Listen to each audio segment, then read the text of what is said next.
Oh, cool. Okay, welcome everyone to our annual webinar for the AGU annual meeting.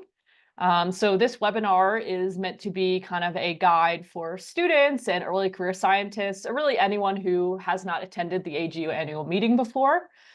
So we're gonna go over a lot of different topics, including just general information about the meeting, navigating the scientific program that AGU puts out, different events aimed at early career people, and a lot of other just tips and tricks. So thanks for coming to the webinar today. My name is Alyssa Stansfield. I am a new assistant professor at the University of Utah in the Department of Atmospheric Sciences. Also currently the chair of the AGU Atmospheric Science Section Early Career Committee. And so I want to shout out members of the AGU Global Environmental Change Early Career Committee, Science and Society Early Career Committee, and the Paleo Early Career Working Group. They all have helped us put these slides together, and I will be presenting kind of the first section of the slides. Sarah from Global Environmental Change will be presenting kind of the middle, and then Annie from Paleo will be presenting the rest of the slides. So sorry. So before we begin, I'll just say that this is really a webinar for you guys, the attendees. So if you do have questions about any of the content or anything else about the annual meeting, please put the questions in the chat and we will try to answer you either in the chat or through audio in the webinar. If we don't know the answer to the question, which is possible, we will try to give you information of someone who will know the answer. And this presentation is being recorded. It will be shared on the AGU YouTube channel. And we will also email these slides out because there's links in the slides. So we will email the slides out to everyone who registered for the webinar today. Okay, I think that's it. So we are gonna get started here.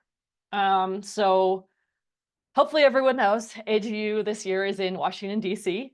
It is starting, well, there's pre-events kind of the week before, but the real first day of the meeting is Monday, December 9th. And then the last day is Friday, December 13th. Early bird registration has already ended on November 6th. So hopefully everyone's registered for the meeting already. The deadline to book housing through AGU was November 11th. So that's also passed. Hopefully people, you've booked your housing. But if not, for next year that the housing opens up. The housing website usually opens up, I think, in August, and a lot of the hotels closest to the convention center get booked up really quickly. So you should look out for that email from AGU if you plan to go to the meeting again, because the housing through the website does fill up quickly. The format for the conference this year is technically hybrid, so both in person and virtual, although the virtual component is a little bit scaled back from the past couple of years. We will discuss that later in the webinar. Okay, so hopefully everyone's kind of thought about their travel plans, but there's many travel options to get to DC depending where you are. If you do need to fly, there's actually 3 airports close by. Ronald Reagan Washington National Airport is the closest. The airport code is DCA. That one is very close to the convention center.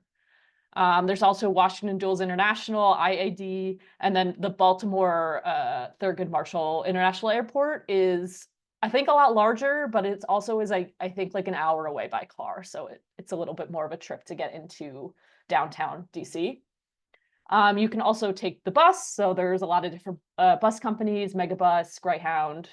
If you're kind of a little bit closer to DC, that's a good option. There's also the train. Amtrak goes all up and down the East Coast. There's the Washington, D.C. Metro, which you can actually buy and reload a card on your phone. So you don't have to have tickets. So this kind of, I think, is a metro system more local to DC, so it's used by a lot of commuters, people to get into the city on a daily basis, so it's a pretty good system. And then if you are driving, there are apps that can help you find parking spots. But DC is pretty busy. It is a busy city, so probably try to take some public transit. More information about travel is also on the AGU annual meeting website. If you haven't booked your flights already, there is a little bit of a discount you can get if you book through United or Air Canada. So you have to book directly with these airlines and use these codes that are listed here to get, I don't know how much the discount is. I don't think it's very much, but if you're going to book through those airlines anyway, you might as well get a little bit of a discount. Okay, other support. So unfortunately, a lot of this stuff, the deadlines have passed already. So this can either be information for next year, or future years. We are thinking about having 2 of these webinars. So maybe splitting this webinar up into 2. So one will be in like June or July before all these deadlines have passed, kind of like informing people about these programs. And then one would be kind of how it is now, where it's more about the actual meeting and preparing for the meeting. So that's just a heads up that we acknowledge that a lot of these deadlines have passed, and we're trying to figure out how to best maybe reorganize this webinar to better serve students and early career attendees who may not know about these programs until now. So one is the Camp AGU program. So this is on-site childcare at the meeting. Yes, suggested if you're interested in this, register as early as possible. It is subsidized. I don't know how much it costs, but yeah, if you do need childcare like on site, this is a good option. There's also through quite a few different sections now, there are what are called caregiver awards, which generally provide up to $500 per person for virtual or in-person attendance to AGU. And so this can be caregiving for a child or anyone else in your life, a parent. If you have caregiving responsibilities and need some money to subsidize external care that you will need to get when you go to AGU, or pay someone to help you. That is what these caregiving awards are for. So atmospheric science section has one, technophysics has one, and global environmental change also has one. There could be more. These are the ones we found, but it seems like more and more of the sections are expanding these, which is great. So just a heads up, the applications are due usually every year in like mid to late October. There's also a student volunteer program where you get free conference registration for 8 hours of volunteer time. And those applications typically close in early November every year. So something to look out for next year if you're a student. And then there's also student travel grants that have applications due every year in August. So if you maybe don't have funding for travel and you really want to attend the meeting, that's something to look out for as well if you're a student. Okay, safety. So AGU runs this Safe AGU program, which promotes safety at the annual meeting. So if you do feel threatened or uncomfortable or unsafe at the AGU meeting, there are volunteers and staff who wear the Safe AGU buttons that have been trained to assist people in situations like that. So if you do ever feel uncomfortable or unsafe, or you see someone else, being threatened or harassed, please try to find one of these Safe AGU people or to tell them or report it, even if it's afterwards. There's more information about this program on the link on these slides, which again, we will share after this. Just some general safety tips. So when you leave the convention center, it's usually a good idea to take off your badge, your AGU badge. It just kind of signifies that you're like a visitor in the city. Maybe you don't know where things are. And so it's just kind of good practice, safety practice to take the badge off once you leave the convention center. Also, buddy system, try to, when you're walking around, especially at night, going to restaurants or dinner, try to walk at least with one other person. There are certain districts in Washington, D.C. that are a little bit unsafe, but generally just try to stay in well-lit areas, walk with other people, kind of be conscious of what's around you. There are, some unhoused people in DC that may ask you for money. So kind of, you can kind of decide how to deal with that, but just know it could happen there. here's some more safety resources, information about safety and police in Washington, D.C. There are a couple different there's a transit authority, there's the police department. And there we did put down the number for the non-emergency number for the police. And then also if you want to contact the Metro Police, there's like a text code there. So encourage you, if you've never been to Washington, D.C. before, especially if you're like an international visitor, just visit these safety resources just so you know what to do in case something does happen. For international attendees, so there's more travel and visa information available on the AGU website here. The emergency number in the United States is 911. Just so you know, kind of general information, we do have a sales tax in the US. I don't know exactly what it is in Washington, D.C., but usually it's like 8 to 10%. And then hotels often will also charge an additional tourism tax as well. So that's pretty normal. Typically, in the US, there's a tipping culture. So generally restaurants and taxis, you kind of tip like 15 to 20%. If you're just getting a drink, it's okay to maybe tip like $1 per drink, something like that. That's a little more casual. Sunday, there is an international reception in the convention center from 5 o'clock to 6:30 Eastern time. If you're interested in that, that is listed in the AGU program. Okay, I'll just go through this slide and I'm going to hand it over to Sarah. So just so you guys know, you may have heard these terms like an AGU section.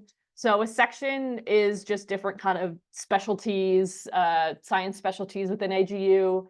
So here's a list of all the different AGU specialties. So when you register for AGU, become a member, you associate yourself with one of these sections, but you can be associated with multiple sections also. So you kind of choose your primary section on whatever your specialty is. So mine is atmospheric sciences, for example, but you can also be associated with others. So I think I'm also kind of associated with natural hazards, global environmental change, hydrology. But things within AGU kind of tend to be organized by section, but just know that if you see something that is like for a specific section, it doesn't mean you're like not allowed if that's not your primary section. Okay, so that is all that I was going to present. So I'm going to hand it over to Sarah, and Sarah, let me give you control to change the slides. Okay, you should have it now.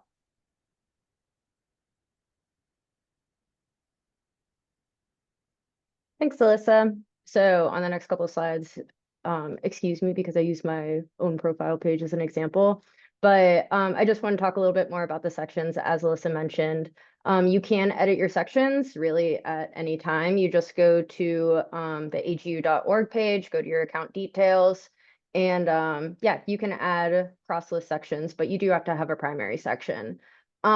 I choose global environmental change as my primary section because it's where my work aligns, although it also aligns with hydrology.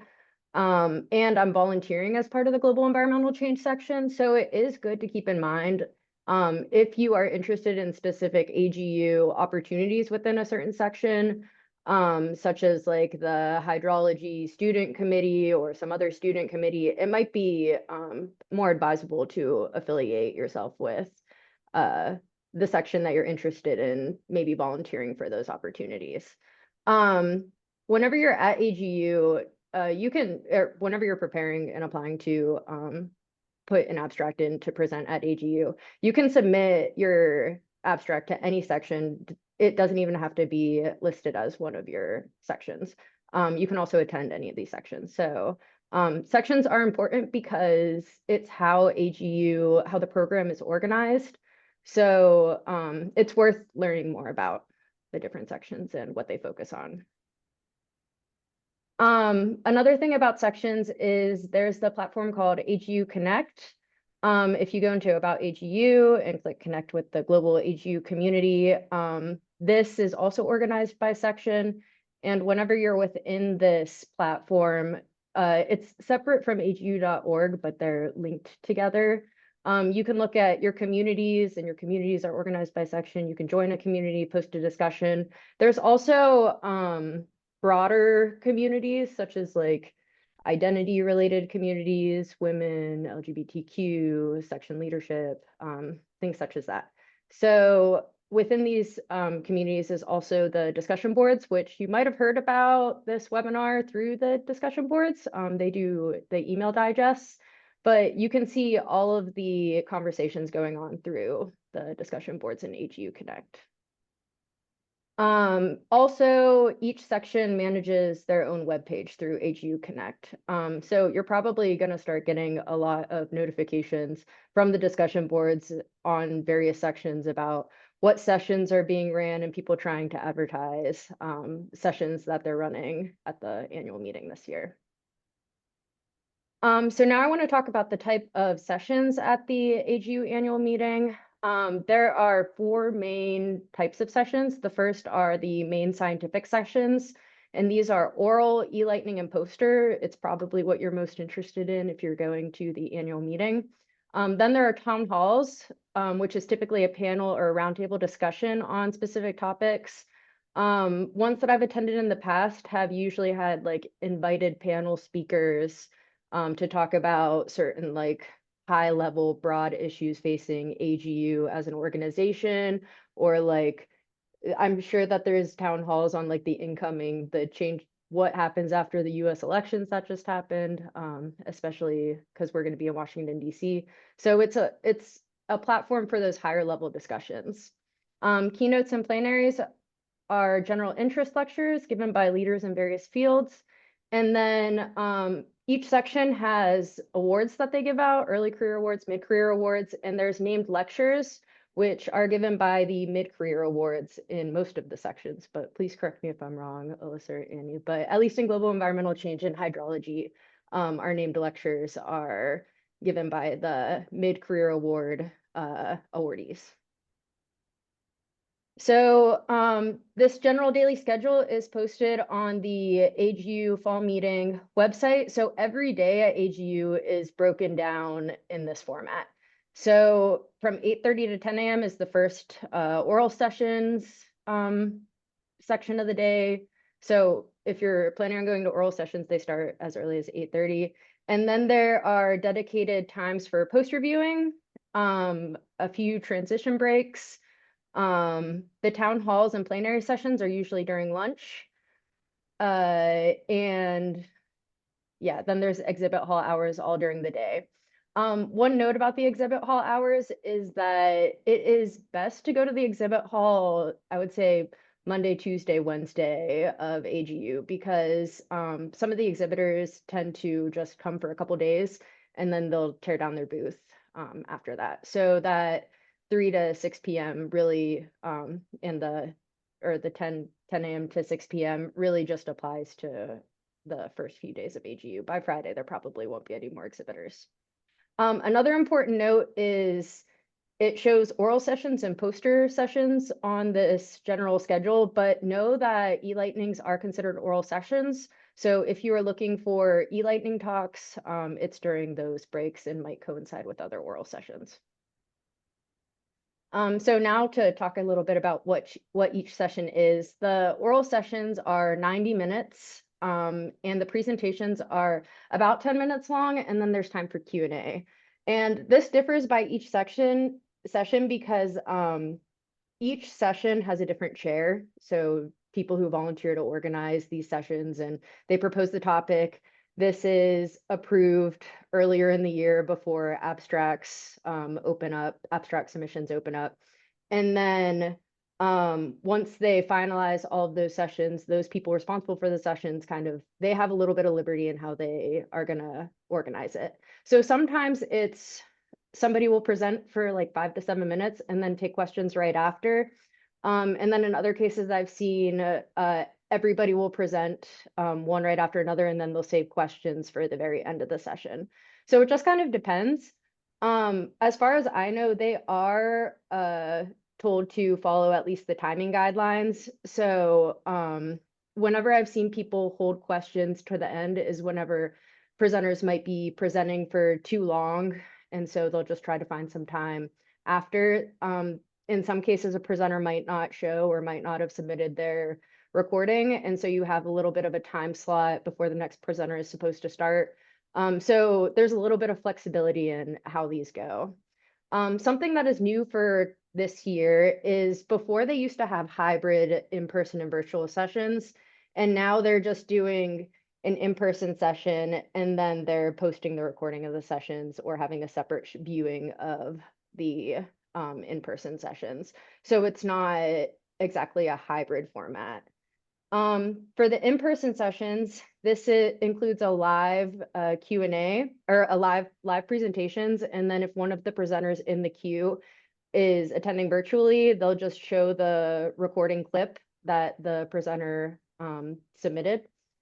And the chairs of the session will moderate the Q&A. And then during the entire week, there will be asynchronous Q&A online.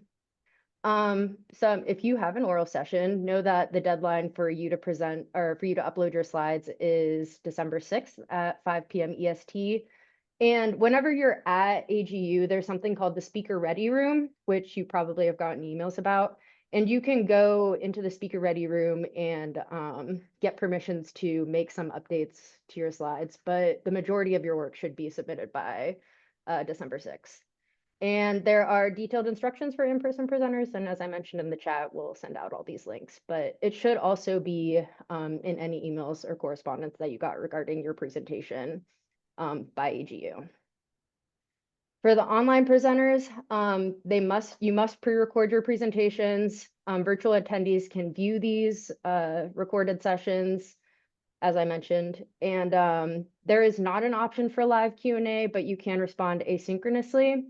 The deadline for online presenters to upload their slides is Monday, December 2nd at 5 p.m. EST, so they can be made available and incorporated into the sessions for the in-person sessions. As I mentioned, all sessions will be recorded and available for on-demand viewing until February 2025. You'll probably continue to get emails throughout January and throughout February telling you that you can still view the sessions until the date that they're going to close the platform. And this is available for all registered attendees.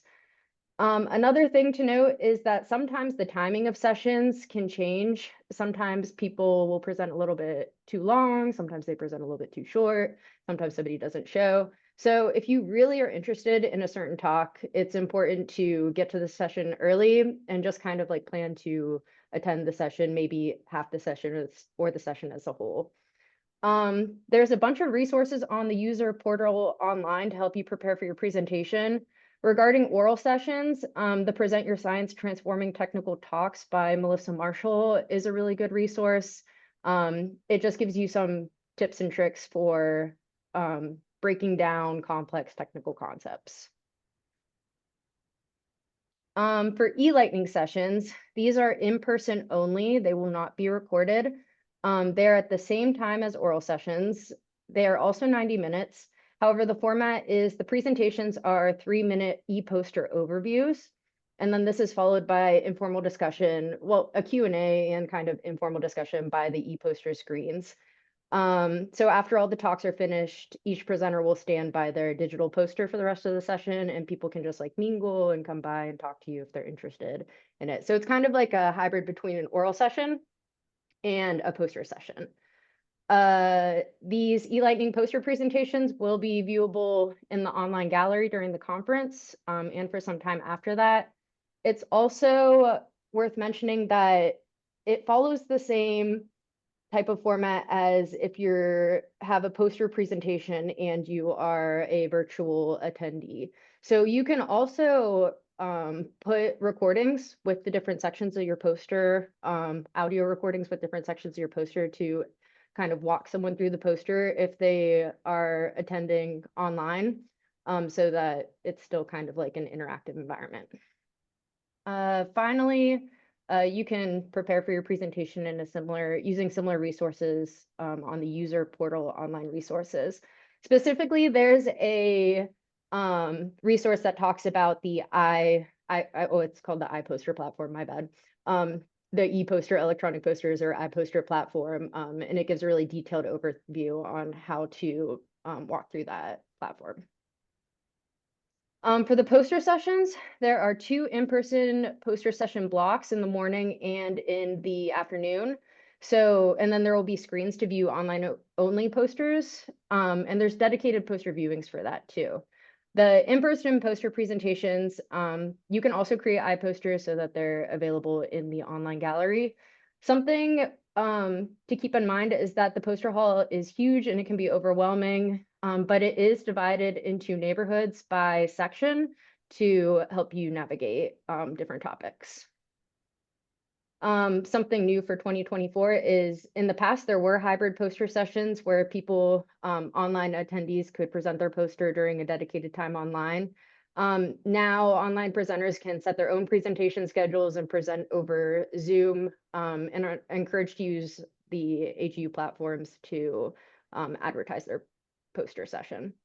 The deadline to upload and publish an iPoster to appear in the gallery is December 2nd at 5 p.m. EST.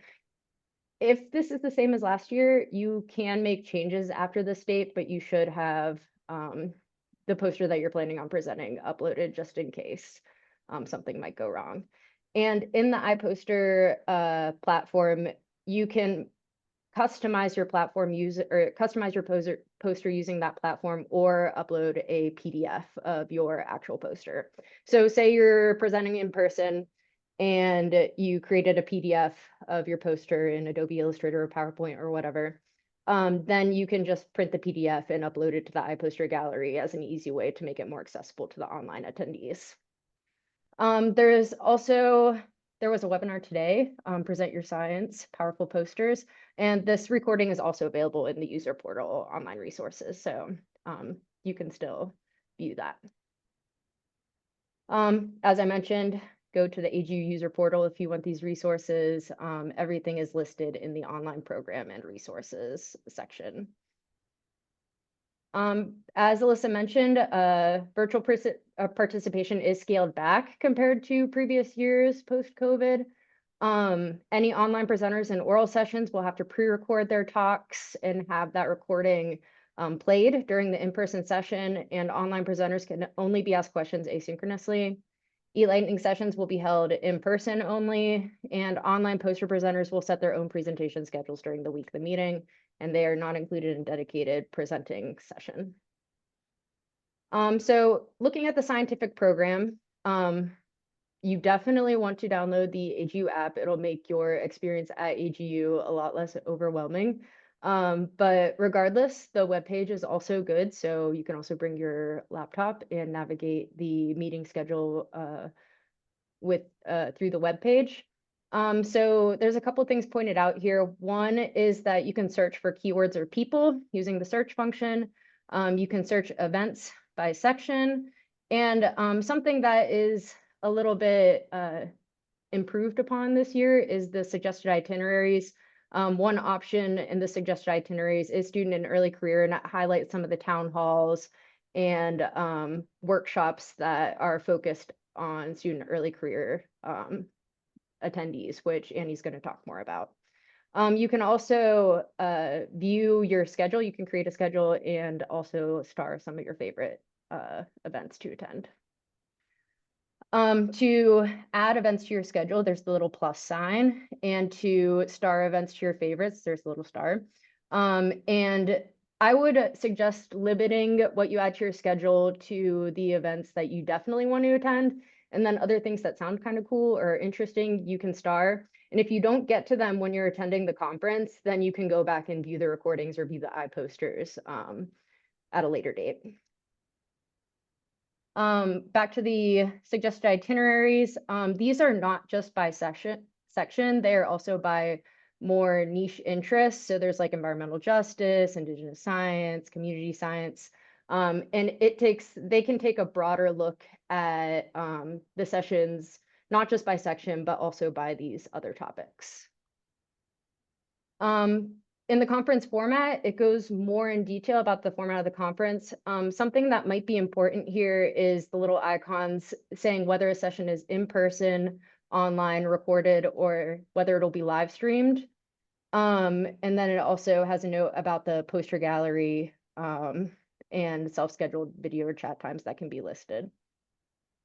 So for example, if you browse the sections, I went to global environmental change because that's what I'm representing here. The browse by sections function is organized by day in chronological order.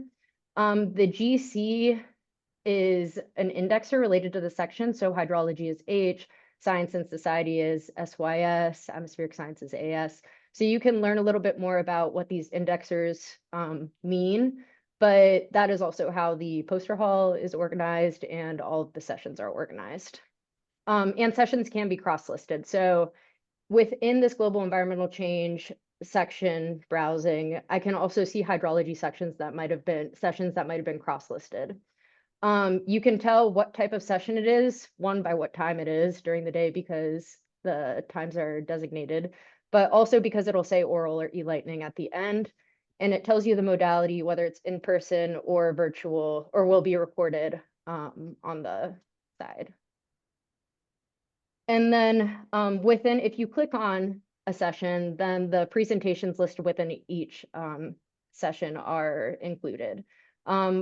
We recommend organizing your schedule by sessions instead of by presentations, just because depending where you are or where the session's being held, it can take time to get from one session to another. So it's easier to just organize a time where you might sit in one place for 30 minutes and see a number of presentations that you're interested in rather than moving room to room a lot. So the oral sessions, for example, are 90 minutes. So you could probably attend a couple different sessions during that time. But just keep in mind that these convention centers can be really large and it takes time to get from one place to another. Now I'm going to pass it off to Annie to talk a little bit more about the specific events and sessions for early career scientists. Sure. Can you hear me? It's okay. Cool. Yep, we can hear you. I'm just giving dropping. you, Great. control. You should have Perfect. control. Yeah, I'm just dropping two things into the chat that are just some additional resources. One is a link that's actually like a blog from AGU's early career kind of programming lead that you can find like a lot of summarized online accessibility of this. I'm not sure if this link is actually in the presentation somewhere, but just wanted to repost. And the other is actually a proposed session that's going to be hosted by our early career council members. So AGU has union-wide leadership, and there's a couple of early career people that serve on that. And they're actually hosting a session on intersections and multidisciplinary science. And this is sort of a roundtable style of discussion to contribute. You can also use that space as time to give feedback to them. This isn't yet in the scientific program, but it's going to actually come up in the next few days. So I just wanted to share that with you all before I launch off. So there are tons and tons of early career sessions at the fall meeting. And I guess I just want to preface this by saying it is inevitable that you are going to miss really great content at all times. There's just too many wonderful things going on. So you kind of just have to pick what sounds most interesting to you, go for it, and realize, you know, maybe next year there will be another session that you can check out that's maybe different. So enjoy the sessions that you end up being in, and it's a great time. So you can actually look at like filter in the programming and in the schedule what are designated for early career people. So like, for example, these are town halls that are a little bit more open as a place that you can listen to some panelists, give some feedback, and actually participate in things. So there's town halls basically every day for early careers except for Wednesday. So definitely look into those things and see what interests you. Let's see. Okay. Then these are section event receptions that happen for every session. So when you signed up for AGU, you probably were prompted if you wanted to be included in any other additional events or gatherings that are happening. And these are what we call ticketed events. And so often they don't cost anything. Sometimes they do, sometimes they don't. But every single section has a reception gathering that happens typically on Tuesday night. These are after all the programming is done, and it's a chance for the section to actually come together. They talk about announcements for the section, awards for the section. There's free food, typically a cash bar, things like that. And it's a really nice time to gather amongst our section. I really encourage everybody to go to these because it's a chance to meet a lot of people in your field, in your section, and feel a sense of belonging in what is otherwise a really huge meeting. You might come into the problem that when you're trying to register now, or if you wanted to sign up for this gathering now, it might say the tickets are gone. This is a bit of a tricky thing to navigate because of a lot of different rules and things like that. There has to be a set number of tickets that AGU is allowed to kind of release. But often people will take a ticket, they might not show up. Often that there might be some space in the room that wasn't accounted for the ticket. So we really encourage you to actually show up to the gathering. And if there's a chance that you can get in, you kind of just go in and enjoy the event with your section. So don't panic if you don't have a ticket. I would just plan on going and seeing with whatever AGU staff is on duty that night, if you can actually get into your section gathering. I am clicking really badly on this, sorry. Okay, so there's also very specifically networking events, and these are, again, are a really great opportunity to like network amongst early career. So there are some happening on Sunday. There's a really big welcoming reception for student and early career people, so really recommend that you go to this. I will say for like people who identify as women in the room or as allies of women, typically Earth Science Women's Network also hosts a reception on this day. There are some smaller scale societies within AGU that actually host maybe receptions that aren't officially in the schedule. You can kind of take a look on Twitter or something like that to hear what's going on and if you can attend those things, but these are very specific in the schedule AGU events that you can attend.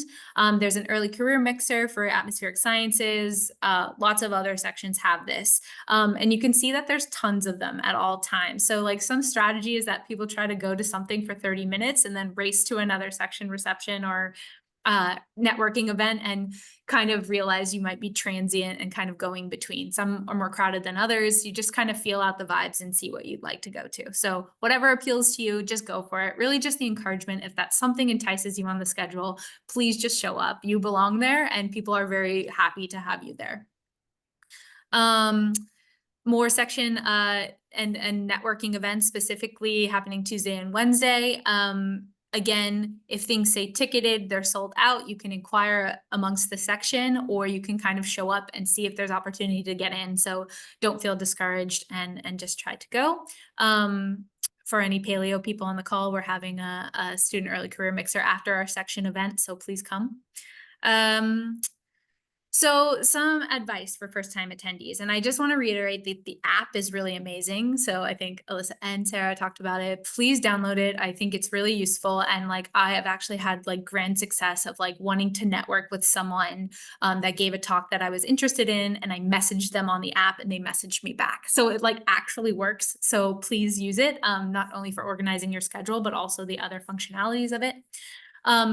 AGU is a tiring week. It's like so much walking, so much running around, so much talking, so much networking for yourself. And I think Sarah talked about how you might need 30 minutes to just decompress. And that's really real, but please wear comfortable shoes, preferably rainproof or waterproof, because you never know what the weather is going to be.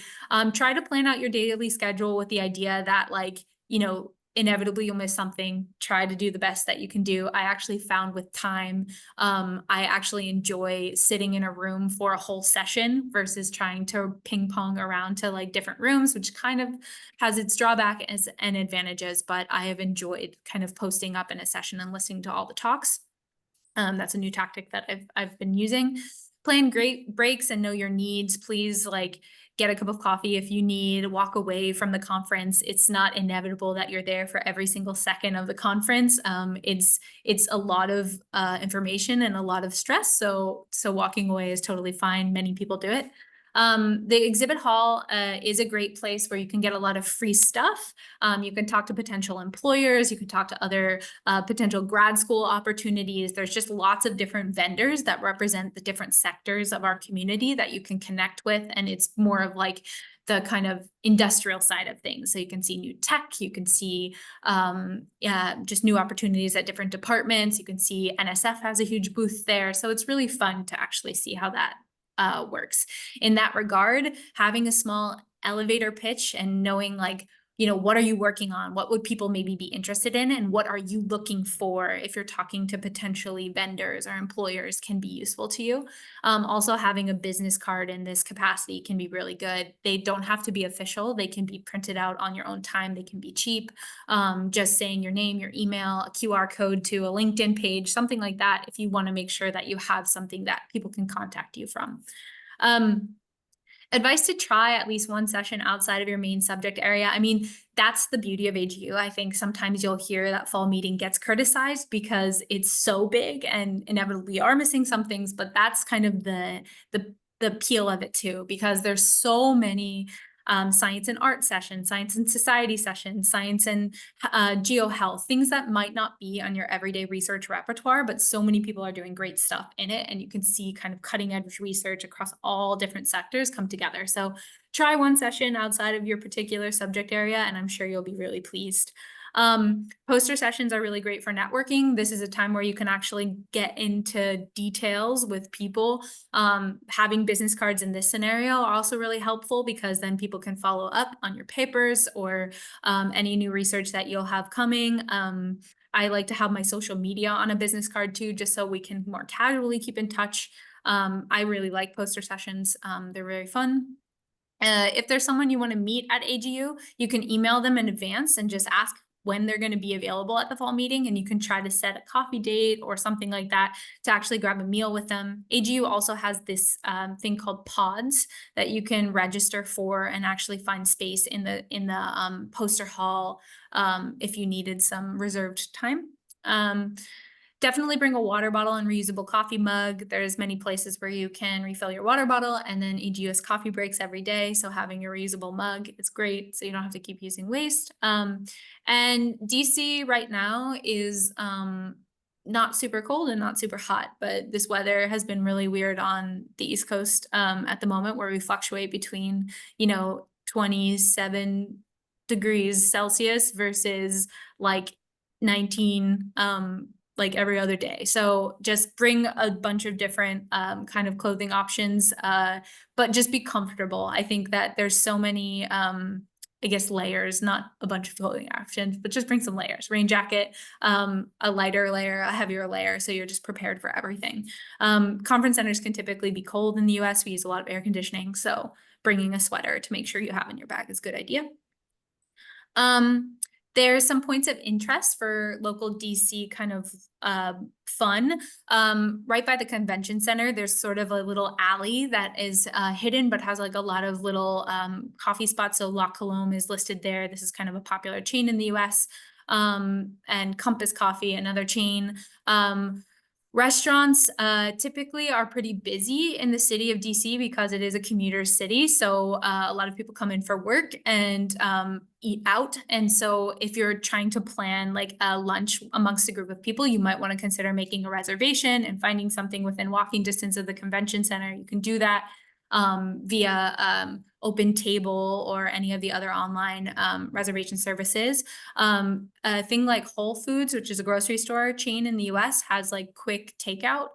So we do a lot of fast casual and takeout in a lot of these restaurants. So that could be a quick way to get something to eat, but away from the convention center. So there's a lot of recommendations here locally, but you can also use sites like Eater to find that. I am currently a fellow at the Smithsonian, so this is a particularly great point for me. Smithsonian museums and on the National Mall are all free. They're wonderful. There's so much scientific information as it relates to air and space and African history and Asian art and lots of different museums that you can see for free. So definitely take some time if you would like to see some of those really like world-renowned museums. There's also the Folger Shakespeare Library, which is by the Supreme Court of the United States, which is a really fun kind of thing to see all of our monuments and all of our big scale buildings that exist here. Spy Museum also has really good reviews. And there are a bunch of other different theater options and a lot of stuff going on in DC at all times. So please take advantage of it. It's an epic city. And I really like it. And I'm very keen if anyone has any questions specifically about the city, I'm happy to answer. We also have a lot of really great walking paths like Mount Vernon Trail and CO Canal, where there's bikes and things to do that way. So lots and lots of additional resources exist already on AGU. So there's an AGU mentoring program, and I think they're rolling out some different programming that's happening at the fall meeting this year in which you can get specific career advice. So if you follow some of these, if you follow AGU on any type of social media, you can just scour their page and kind of look for opportunities. There's just so many things that you could be involved in, probably that can fit your needs very specifically. AGU has a frequently asked questions page. They're always really available to help. And I think any of the staff, if you have questions even there, you can contact them. Laura Gerton wrote a first timer's guide to AGU, and so did Jory Lorbach. So you can read those blog posts and get a little perspective that is different from Alyssa and Sarah and me, giving you this content if you want a little bit more. And I think this is the link that I shared in the chat, but it's the early career happenings from the AGU Career Center, which is run by Liz Gilden and Pranoli Asher at AGU. And we're always keen to make sure that their early careers are communicated well. So I think this is it. This is all of our emails from the people that helps kind of convene and bring the session together. So you can email any of these student groups that you associate with, but even if you don't associate with us as a section, please send your email. I think we'll be happy to answer your questions or forward it along to other people that we know. If you have questions about your abstract or technical questions, you can email the scientific program, which is abstracts@agu.org, registration to housing. It's done by an external company, OSPA, which you might be involved in. They all have specific emails. So you can take a screenshot of this and keep this in your back pocket. But please feel free that even while you're here at fall meeting, if you have questions, I think all of our early career groups, we monitor our email. So we'd be happy to answer and help you then. And I think we all have active social media presences too. So feel free to use those as needed. So yeah, I think that's it. Sarah, Alyssa, anything I missed or want to add? Yeah, I don't think so. Thanks, Sarah and Eddie. This is great. Do we have any questions in the chat that we weren't able to answer that we could go over? I'm just looking at them now. Oh, let me ask, I forgot to say this one more thing because we were talking about accessibility of content if you're not attending the fall meeting. I think that was a really great point. But one other point is that sometimes people will put on their posters or their talks, no photos, please. So it's sort of like a camera with a slash in it. So that's just so you know, like, don't take photos of this research, but mostly it's pretty okay. I just always ask the presenter. So like in a poster situation that's harder in a talk, I end up like, if I need to take a picture and there's not that warning, I'll take the picture. But in a poster, I'll just ask like, hey, can I take a picture of your graph? So one question in the chat I'm not sure was answered was from Carrie. Do you have to be registered for the conference to view the recordings? They are not open for public viewing. I believe that's correct. Yeah, because they're presented at the AGU conference that has a registration fee. You would have to pay the registration fee in order to view the recordings from the meeting. They're not going to be publicly accessible. But I would say if you are maybe not attending the meeting and you see a presentation you're interested in, I suggest you email the person. Try to find the email for the person who's giving the presentation, because people are usually pretty, generous with sharing their slides and talking to people who are interested in their research. So.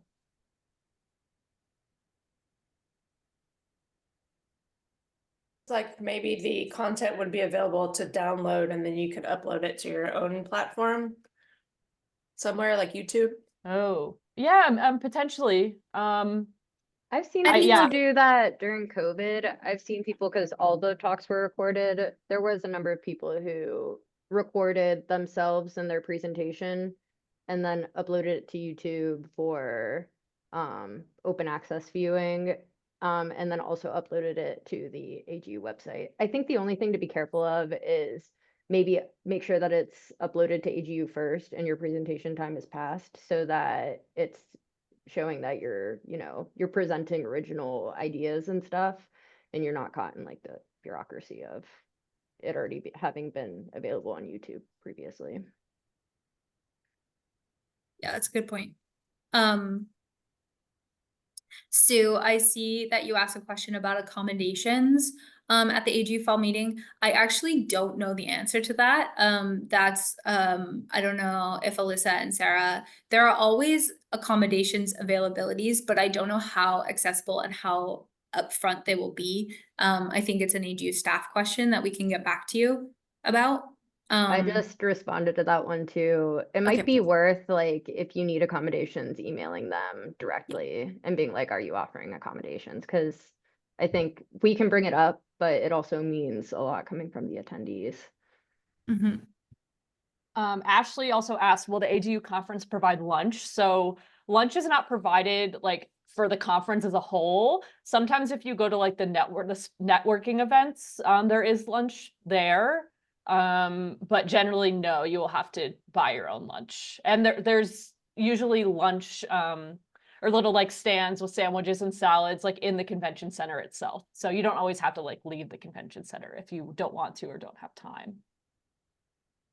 And yes, someone asked about the slides being shared. So I'm going to email the slides out to everyone who registered for the conference today.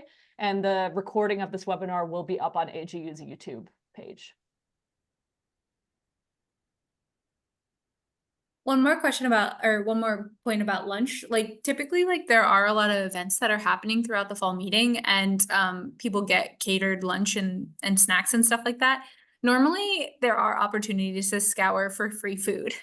So if like an AGU staff member or a person that's like organizing a conference, like are like, hey, these boxed lunches are available, take one. It's not actually sketchy.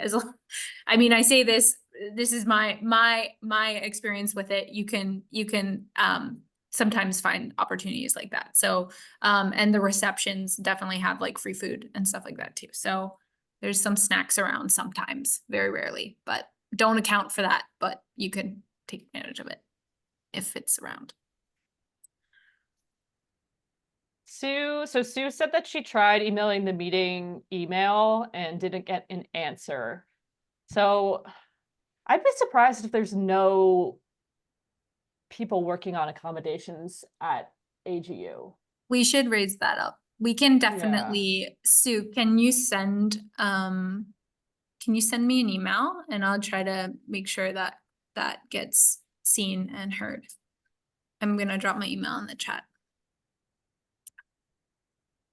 So David asked, first Maureen asked, when is the best time to show up to get our registration pass? I heard Monday mornings are busy. Yes, if you're getting there on Sunday, I suggest going to get your badge. So they print out a badge for you with your name and affiliation. Go get it on Sunday night if you can.